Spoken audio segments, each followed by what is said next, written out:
വാർത്തകൾ വിശദമായി. മന്ത്രി ജലീൽ സൗദി സന്ദർശിക്കേണ്ടെന്ന് കേന്ദ്ര വിദേശകാര്യ മന്ത്രാലയം അറിയിച്ചു. ആവശ്യം വേണ്ട കാര്യങ്ങൾ കേന്ദ്ര സർക്കാർ ചെയ്യുന്നുണ്ട്.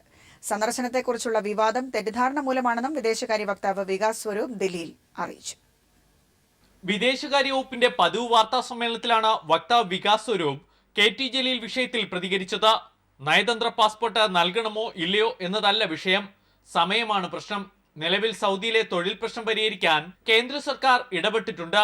മന്ത്രി VK സിംഗ് സ്ഥലത്ത് ക്യാമ്പ് ചെയ്യുന്നു. ഈ സമയത്ത് സംസ്ഥാന മന്ത്രി സൗദി സന്ദർശിക്കേണ്ടതില്ലെന്നാണ് വിദേശകാര്യ മന്ത്രാലയത്തിന്റെ നിലപാട്. I think there seems to be a misunderstanding. This matter is not about the issue of a diplomatic passport. It is about the timing of a ministerial visit.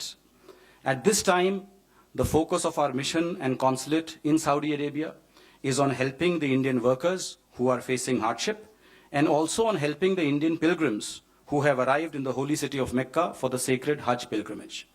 Surely, it cannot be anybody's case that the mission should not pay attention to the requirements of the Indian citizens, including those in distress. സൗദിയിൽ തൊഴിൽ പ്രശ്നം മൂലം ബുദ്ധിമുട്ട് അനുഭവിക്കുന്നവരെ സന്ദർശിക്കാനും സഹായം നൽകാനും മന്ത്രി KT ജലീലിനെ സൗദിയിലേക്ക് അയക്കാൻ സംസ്ഥാന സർക്കാർ തീരുമാനിച്ചിരുന്നു. പക്ഷേ വിദേശകാര്യ മന്ത്രാലയം നയതന്ത്ര പാസ്പോർട്ട് അനുവദിക്കാത്തത് വിവാദമായി. ഈ പശ്ചാത്തലത്തിലാണ് വിദേശകാര്യ മന്ത്രാലയം നിലപാട് വ്യക്തമാക്കിയത്. അതേസമയം സൗദിയിൽ തൊഴിൽ പ്രശ്നം മൂലം കഷ്ടപ്പെടുന്നവർക്ക് നിയമസഹായം നൽകാൻ വിദേശകാര്യ വകുപ്പ് അഭിഭാഷകനെ നിയമിക്കുമെന്നും വക്താവ് അറിയിച്ചു. അവിടെ തന്നെ മറ്റു കമ്പനികളിൽ തൊഴിൽ ലഭ്യമാക്കാനുള്ള സാഹചര്യമൊരുക്കും. News bureau, Delhi. മന്ത്രി KT ജലീലിന് സൗദി അറേബ്യ സന്ദർശിക്കുന്നതിന് നയതന്ത്ര പാസ്പോർട്ട് നിഷേധിച്ച കേന്ദ്ര സർക്കാർ സമീപനം പ്രതിഷേധാർഹവും ദുരൂഹവുമെന്ന് മുഖ്യമന്ത്രി പിണറായി വിജയൻ. എന്തുകൊണ്ടാണ് ഇങ്ങനെ ഒരു നിലപാടെടുത്തതെന്ന് അറിയില്ലെന്നും മുഖ്യമന്ത്രി പറഞ്ഞു.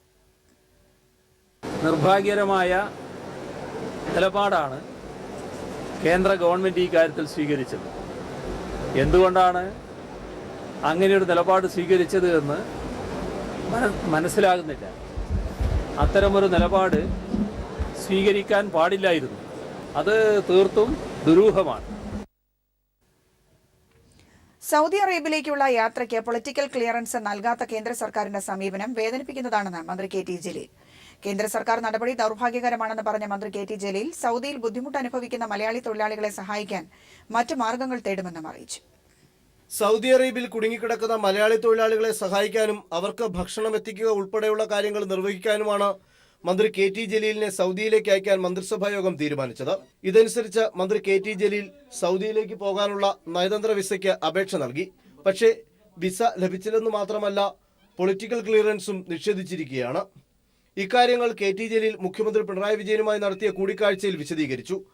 പൊളിറ്റിക്കൽ ക്ലിയറൻസ് കിട്ടാത്ത പശ്ചാത്തലത്തിൽ മറ്റു മാർഗങ്ങളിലൂടെ സൗദിയിൽ കുടുങ്ങിക്കിടക്കുന്നവരെ സഹായിക്കാൻ ശ്രമിക്കുമെന്ന് മന്ത്രി KT ജലീൽ വാർത്താ സമ്മേളനത്തിൽ വ്യക്തമാക്കി.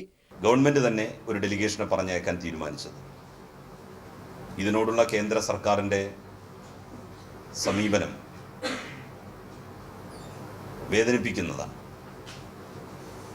തീർത്തും ദൗർഭാഗ്യകരമാണ്. ഡിപ്ലോമാറ്റിക് പാസ്പോർട്ട് ഒരുപക്ഷെ കിട്ടിയേക്കാം, പക്ഷെ പൊളിറ്റിക്കൽ ക്ലിയറൻസ് കിട്ടിയെങ്കിൽ മാത്രമേ നമുക്ക് ഈ യാത്ര നടത്താൻ കഴിയൂ.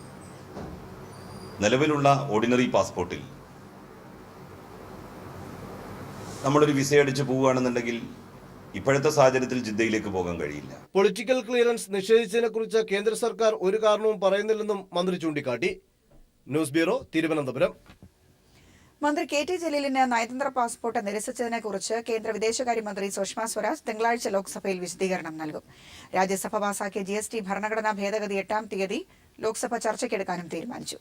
അതേസമയം പാക് സന്ദർശനത്തെക്കുറിച്ച് കേന്ദ്ര ആഭ്യന്തരമന്ത്രി രാജ്നാഥ് സിംഗ് ഇരുസഭകളിലും പ്രസ്താവന നടത്തി.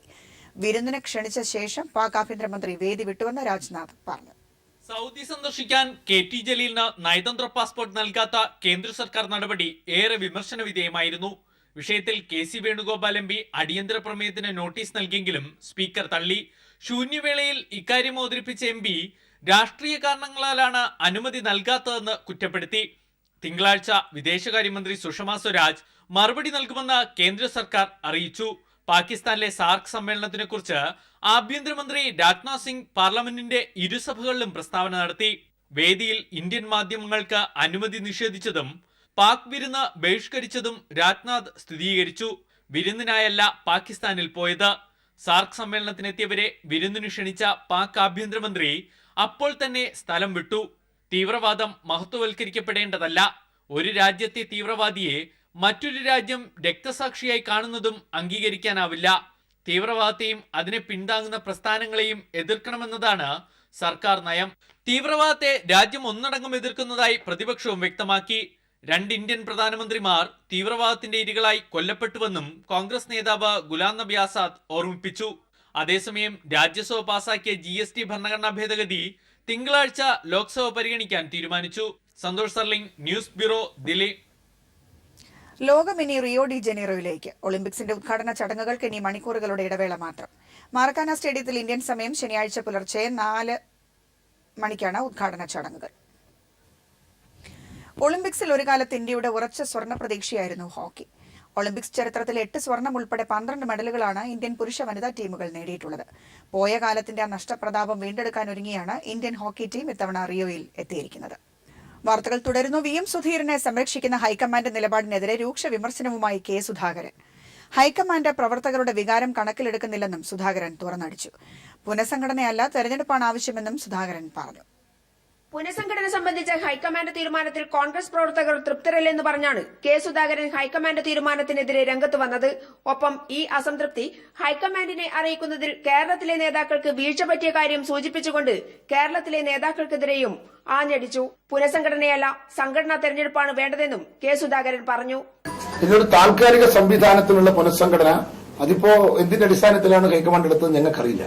കേരളത്തിലെ പാർട്ടി പ്രവർത്തകന്മാരുടെ അഭിലാഷത്തിനനുസരിച്ച ഒരു തീരുമാനമാണെന്ന് അഭിപ്രായം എനിക്കില്ല. ഈ തീരുമാനത്തിൽ ഏതായാലും കേരളത്തിലെ കോൺഗ്രസ് പ്രവർത്തകരുടെ വികാരത്തിന് അനുസൃതമാണ് തീരുമാനമെന്ന അഭിപ്രായം ഞങ്ങൾക്ക്. പാലക്കാട് വീരേന്ദ്രകുമാറിന്റെ തോൽവി സംബന്ധിച്ച അന്വേഷണ റിപ്പോർട്ട് പുറത്തുവരാത്തതിലും K സുധാകരൻ കോൺഗ്രസിനെതിരെ വിമർശനവുമായി വന്നു. കോൺഗ്രസിന്റെ അന്വേഷണ കമ്മീഷനുകൾ പ്രഹസനമായിരുന്നു എന്നായിരുന്നു സുധാകരന്റെ പക്ഷം. വക്കം പുരുഷോത്തമനെ പോലത്തെ ഒരു ഉന്നതരായ നേതാവിനെ വെച്ചുണ്ടാക്കിയ ഒരു കമ്മീഷൻ റിപ്പോർട്ടുണ്ട്. ആ കമ്മീഷൻ റിപ്പോർട്ട് ഇതുവരെ ആരും വെളിച്ചം കണ്ടിട്ടില്ല. ഒരുപാട് റിപ്പോർട്ടുകൾ കോൺഗ്രസ് ഉണ്ടാക്കാറുണ്ട്, കമ്മീഷൻ വെക്കാറുണ്ട്, റിപ്പോർട്ട് ഉണ്ടാക്കാറുണ്ട്. പക്ഷേ ആ റിപ്പോർട്ടുകളൊന്നും വെളിച്ചം കാണാറില്ല. കോൺഗ്രസിന്റെ ഒരു കമ്മീഷൻ എന്ന് പറയുന്നത് പരിഹാസ്യമായി മാറുകയാണ്. കേരള കോൺഗ്രസ് മാണിയുടെയും JDU-വിന്റെയും പ്രശ്നങ്ങൾ പരിഹരിക്കണമെന്നും സുധാകരൻ പറഞ്ഞു. എന്തു പറഞ്ഞാലും KM മാണിയെ പോലുള്ള ഒരു രാഷ്ട്രീയ നേതാവിന്റെ അസംതൃപ്തി ഈ പാർട്ടിക്ക് ഗുണകരമല്ല, ഈ മുന്നണിക്ക് ഗുണകരമല്ല. ജനതാദളിനുമുണ്ട് അഭിപ്രായ വ്യത്യാസം. ആ അഭിപ്രായ വ്യത്യാസത്തിന്റെ അകത്തും ഒരുപാട് സാഹിത്യം ഉണ്ടെന്നാണ് എന്റെ വ്യക്തിപരമായ അഭിപ്രായം. PV ജോഷില, ന്യൂസ് ബ്യൂറോ, കണ്ണൂർ. ഹൈക്കമാൻഡിനെ വിമർശിച്ച K സുധാകരന്റെ അഭിപ്രായത്തോട് പ്രതികരിക്കാനില്ലെന്ന് VM സുധീരൻ. ഹൈക്കമാൻഡിന്റെ തീരുമാനം എല്ലാവർക്കും ബാധകമാണ്. എല്ലാവരും ഒരുമിച്ച് ശ്രമിച്ചാൽ 3 മാസങ്ങൾക്കുള്ളിൽ സംഘടനാ തെരഞ്ഞെടുപ്പ് നടത്താമെന്നും സുധീരൻ മാധ്യമങ്ങളോട് പറഞ്ഞു. നമുക്ക് ഒന്നിച്ച് തീരുമാനിക്കുകയാണെങ്കിൽ ഒരു ബുദ്ധിമുട്ടും വരില്ല.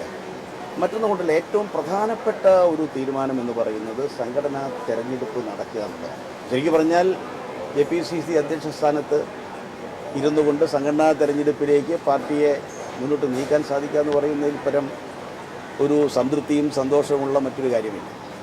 ഞാൻ അതിലേക്ക് ഒന്നും കടക്കാൻ ആഗ്രഹിക്കുന്നില്ല. ഹൈക്കമാൻഡ് തീരുമാനം എന്ന് പറയുന്നത് കേരളത്തിലെ എല്ലാ പാർട്ടി പ്രവർത്തകർക്കും എല്ലാവർക്കും